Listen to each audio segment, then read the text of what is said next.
Well, welcome. Thank you for joining us for our Making Money Matter Christmas special. We're just waiting for a few other attendees to join in. So if you can give us a few moments and then we'll start the session. Thank you.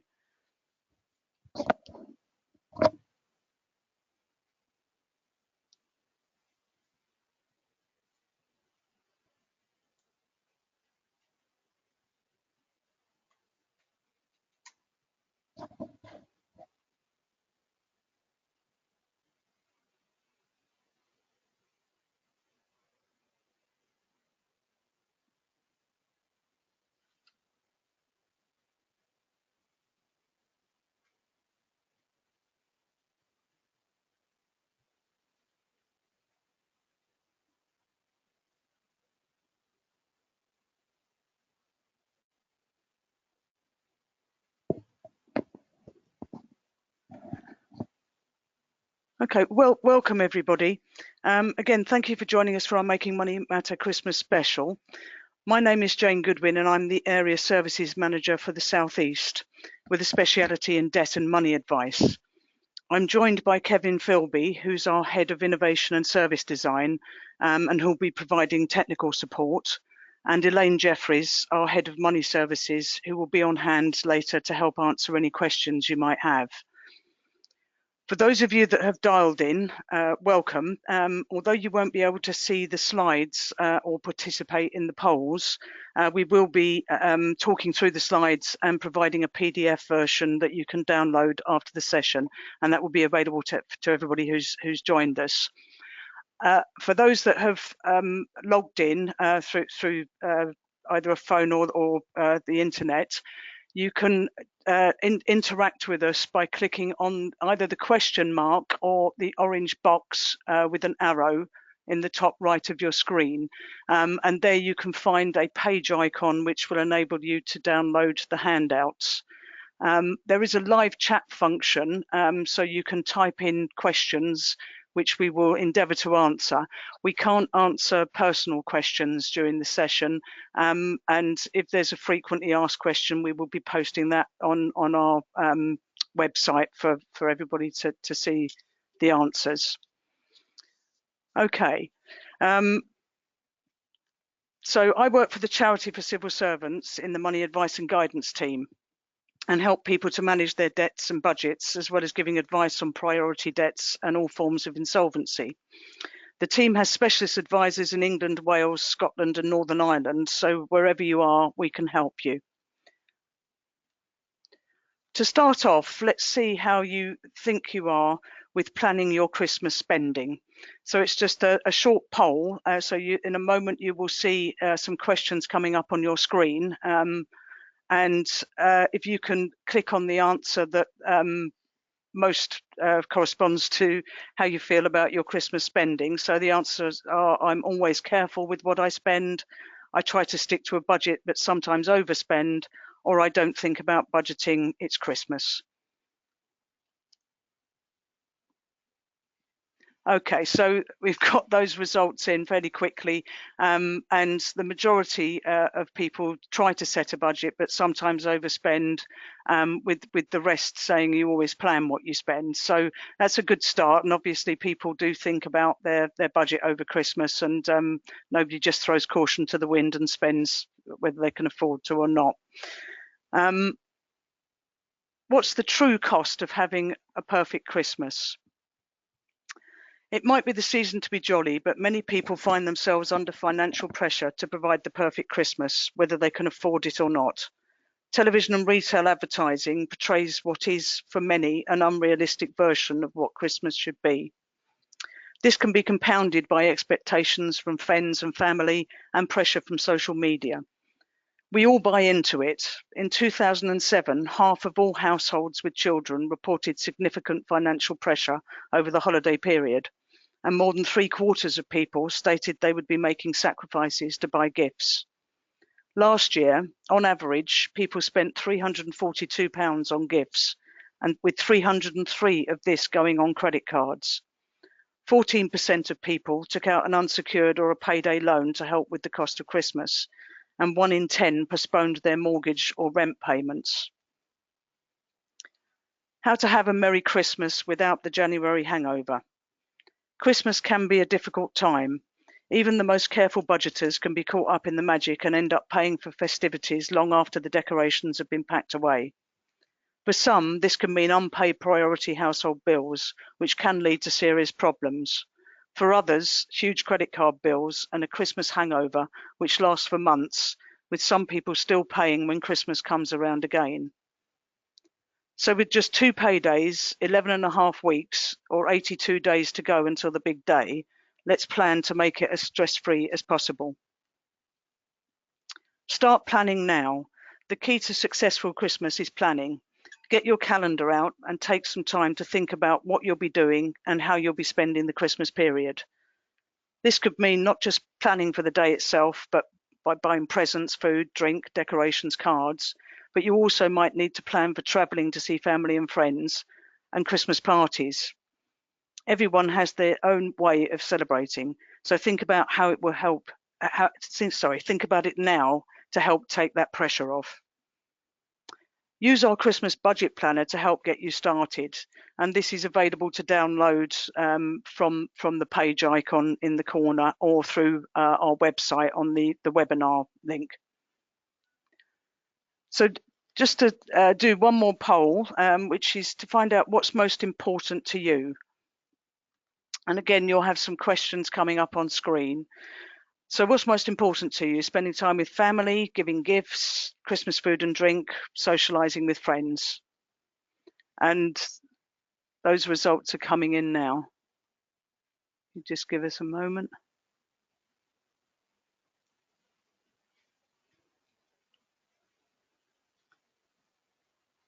Okay, so we've almost got all those results in. So again, the majority of people definitely see that spending time with family is most important to them. After that, it's giving gifts, socializing with friends, and then nobody is prioritizing Christmas food and drink. So once you've worked out what's most important to you, you can then look at your budget. So setting your Christmas budget and looking at sticking to it. If you're buying gifts for friends and family, try to allocate a set amount of money to each person. And this way you can keep track on how much you're spending. If you're the one hosting Christmas, make a shopping list of all the food and drink that you need. Don't forget to include travel costs if you're visiting friends and family over Christmas, and to include an amount for pre-Christmas parties.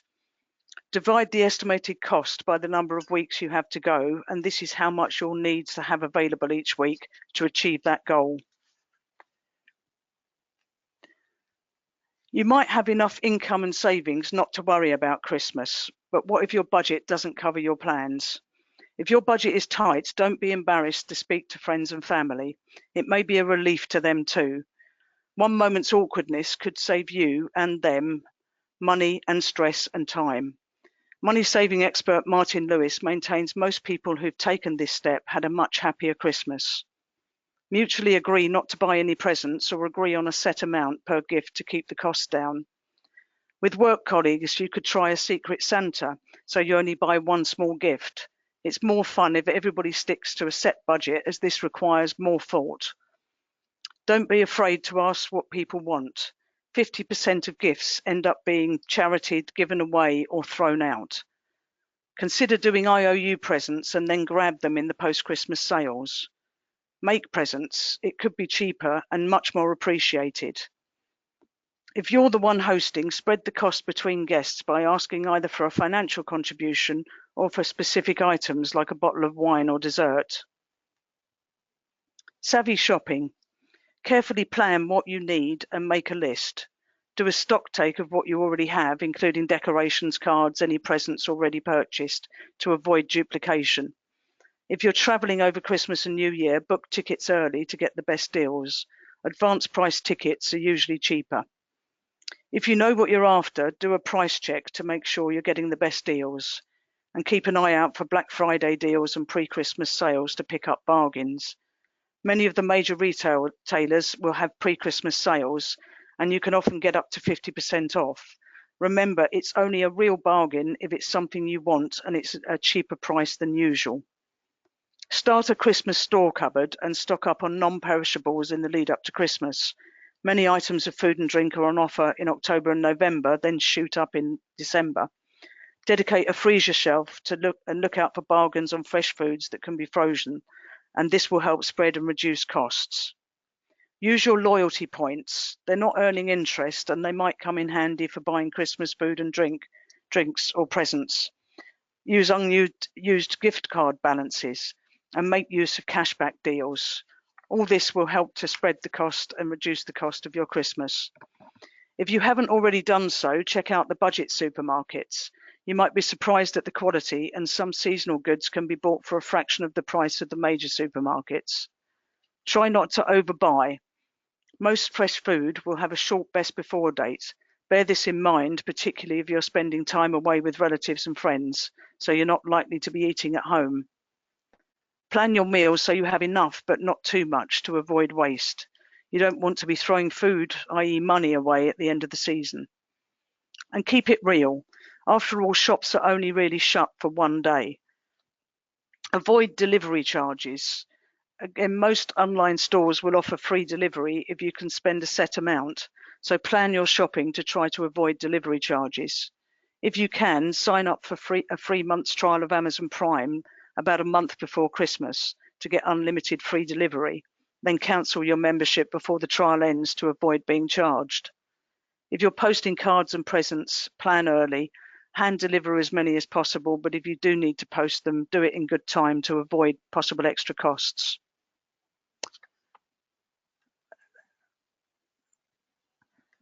So to borrow or not to borrow is, apologies, we've got just slight technical.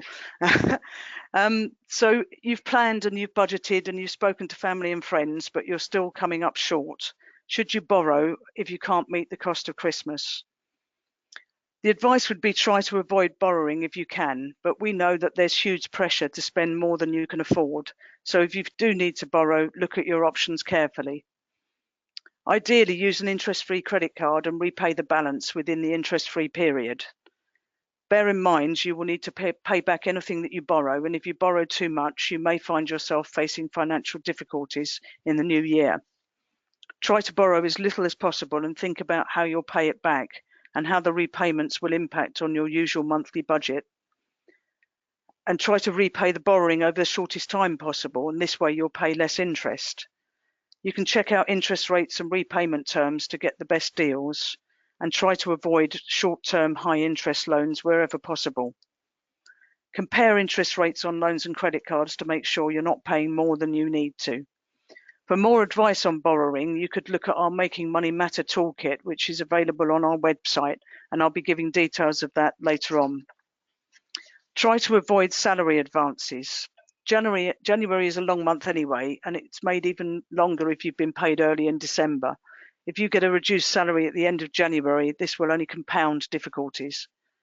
And remember, even though it's a holiday, you will still need to pay your essential household bills. If you don't, you may find you're facing serious problems once the decks come down.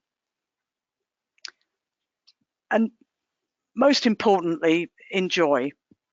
Christmas should be a time to relax and enjoy time out with friends and family, but the financial strain can be stressful, as can the overwhelming pressure to consume. With the right planning, you can still have fun on a budget, and you'll thank yourselves in the new year when you're not facing a financial hangover. Make a New Year's resolution. It's never too early to start preparing for next Christmas, so why not resolve to use this year's budget to help plan for next year? Just after Christmas is a great time to pick up reduced price cards and decorations and even the odd present. You can think about buying gifts throughout the year to help spread the costs. Or why not set up a special Christmas account in January and start putting some money aside each month? This could soon build up to a healthy Christmas fund. Or your work might run a Christmas saving schemes which you could join and contribute to. Remember what you've bought though, so you don't duplicate when Christmas comes round again. So thank you for joining us. If you have any questions, please submit them now and we'll do our best to answer them. Just while we're waiting for some questions to come in, if you are struggling with debts, then contact us for a referral to the Money Advice and Guidance Service for advice on your options. If you'd like some more detailed advice on budgeting and managing your money, check out the Making Money Matter Toolkit, which is available on our website.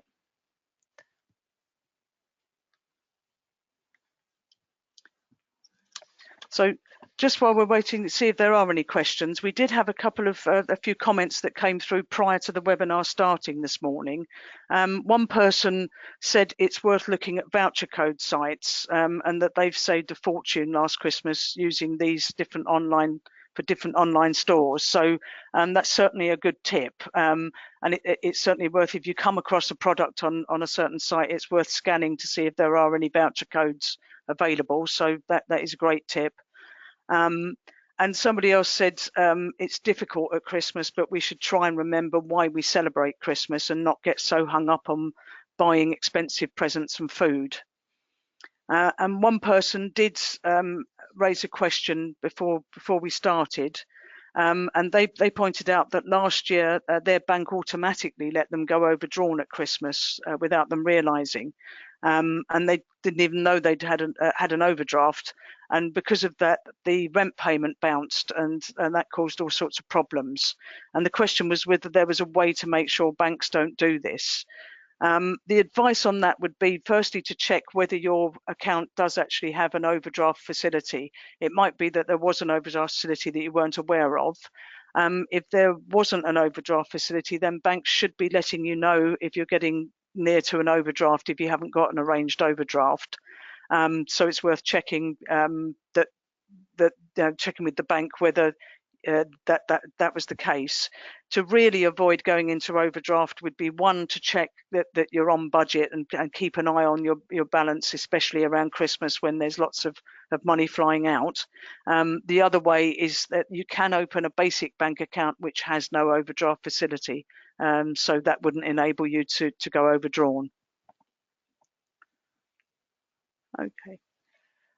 Okay, we've had another tip come through, which is that you should start adding one Christmas item to your weekly shop each week.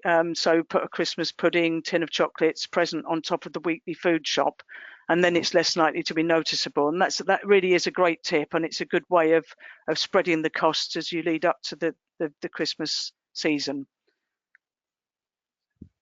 Okay, so that's the end of the webinar. Just before we go, I just wanted to highlight our webinar schedule that's coming up, so you can look out for future webinars, and also future campaigns. We have a wellbeing campaign which is launching on the 15th of October, and we also have several other webinars that are coming up.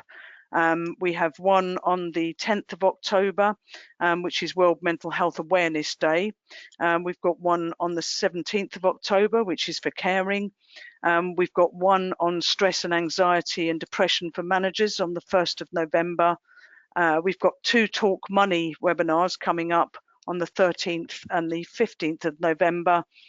Another carers webinar on the 30th of November, and then looking after your well-being on the 12th of December. So all those are available on our, the links are available through our website, and details of all those webinars are also available through the webinar tile on our website. So thank you very much for joining us, and goodbye.